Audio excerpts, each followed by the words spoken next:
NT Ramarao లాంటి వాడు 3 నెలలకు 6 నెలలకు బయటకు వచ్చి కనబడితే ఈయన రోజు 2-3 సార్లు జనంలో తిరగడం అన్నటువంటి కాన్సెప్ట్ ఏదైతే ఉందో పని రాక్షసులాగా పనిచేస్తాడు ఆయన.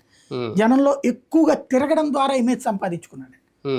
మళ్ళీ ఆయన తట్టుకోవడానికి కాంగ్రెస్ పార్టీ అందుకే రాజశేఖర రెడ్డి వచ్చేదాకా కుదరలా. ఇప్పుడు కూడా చూడండి, జగన్ జనంలో తిరిగితే అయ్యాడు, తిరగడం మానేసాక దిగిపోయాడు. చంద్రబాబు నాయుడు జనంలోనే తిరగడం వల్ల కంటిన్యూ అయ్యాడు. ఇక్కడ జనంలో తిరుగుతూ ఉండాలి. మనం సాధారణంగా ఏమనుకుంటామంటే కూర్చోబెట్టి ఒక చోట కూర్చుని పని జరిగిపోవాలని. పని జరిగినట్టు జరగడమే కాదు, జరుపుతున్న ఫీలింగ్ రావాలి. ఫర్ ఎగ్జాంపుల్ వరదలకి జగన్మోహన్ రెడ్డి చేసే పద్ధతి మామూలుగా ఒక తటస్థుడిగా మనకు నచ్చుతుంది. ఎందుకని వెళ్ళిపోయి అక్కడ కూర్చుని హడావిడి చేయడం కాకుండా కూర్చుని నడిపించడం, అధికారులు పనిచేస్తుండటం. బట్ జనానికి అది నచ్చలా.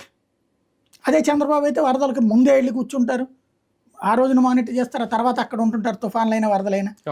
ఆ టైప్ ఆఫ్ టెండెన్సీ జగన్ దగ్గర లేక దెబ్బతిన్నాడు.